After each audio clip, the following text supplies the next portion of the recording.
कांग्रेस, सपा, तृणमूल कांग्रेस इन सबका हाथ रहा। नरेंद्र भाई मोदी जी ने एक ऐतिहासिक बिल लाया हम जैसी आम साधारण नारियों के लिए, ताकि हम भी विधानसभा और संसद में अपनी बात रख सकें। लेकिन इन लोगों को ये पसंद नहीं आया, क्योंकि ये पहले भी बिल को पास करना नहीं चाहते थे, लेकिन मजबूरी के कारण उन्होंने साथ दिया। लेकिन अब जब सीटों की बात हुई, जब आगे बढ़ने की बात हुई, तो ये उनके लिए अत्यंत दुखदायी था। लड़की हूँ, लड़ सकती हूँ। यूपी के चुनाव में एक नारा देने वाली प्रियंका वाड्रा उस संसद में तेज थपथपाकर अपनी जीत का एहसान मान रही थी। आपने तो लड़की को संसद में ही खत्म कर दिया। सपा जो समानता की बात करते हैं, सामाजिक समरसता की बात करते हैं कि हमारे लिए नारी और पुरुष जो है वो बराबर है, आपने उस दिन नारियों को समानता से नीचे उतार दिया। और तृणमूल कांग्रेस उसमें अपने आप को ममता जी कहती है माटी, मानुष और माँ की जो हमारी भाषा है।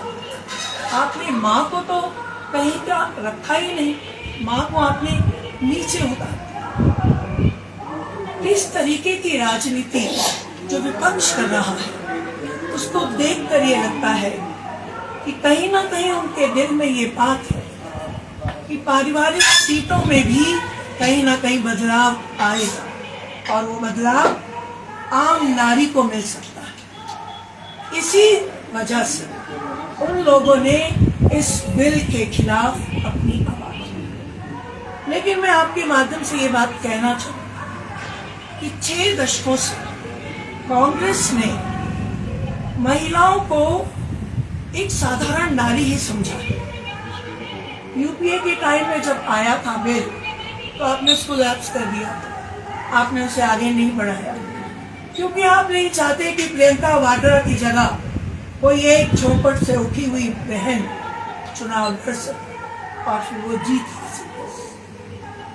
हमारे ना जाने कितने एग्जाम्पल हैं जो इन चुनावों में, आने वाले चुनावों में ऐसी महिला जिसका कोई पॉलिटिकल बैकग्राउंड नहीं है, जिसका कोई पॉलिटिकल लीनेज नहीं है, वो आगे बढ़कर अपनी बात विधानसभा में और संसद में पहुंचा सके। मुझे बड़ा अफसोस है कि हम नारियां जो पूजनीय हैं, जो हमारे अनंत काल से महिलाओं को पूजा जाता है, आपने आज के समय में उसका स्तर नीचे गिराने का प्रयास किया।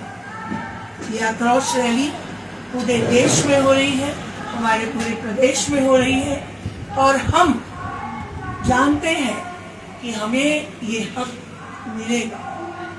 कांग्रेस और उनके जितने भी गठबंधन हैं वो महिला विरोधी हैं, और वो महिलाओं का साथ कभी नहीं देंगे, चाहे वो बड़ी बड़ी बातें करें। मैं आपके माध्यम से एक बात और कहना चाहूंगी कि महिला को सामाजिक समरसता, महिला को सम्मान देना, महिला के अधिकारों को सुरक्षित रखना, ये हर व्यक्ति का कर्तव्य है। क्या आप नहीं चाहेंगे कि आपके घर की भी एक कोई महिला चुनावों में आगे आए और आगे आकर एक सांसद बने, एक विधानसभा में नेतृत्व करे? ये हमारे लिए फख्र की बात है। मेरी कोई पॉलिटिकल बैकग्राउंड नहीं है, मेरे परिवार में से कोई भी पॉलिटिक्स में नहीं है। आज मैं जिस स्थान पे पहुंची हूँ वो अपने दम पर और भारतीय जनता पार्टी की नीतियों की वजह से पहुंची। तो हमें गर्व है कि हम ऐसी पार्टी के लोग हैं जिन्हें मौका मिल रहा है, हमारी बहनों को मौका मिल रहा है।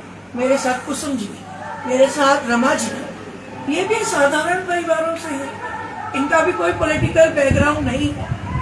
हम चाहते हैं कि हम भी विधानसभा में जाकर अपनी बात रख सकते, और मुझे लगता है हम बेहतर रूप से रख सकते हैं, क्योंकि हम घर भी चलाते हैं, हम समाज को भी एक दशा और दिशा दे सकते हैं।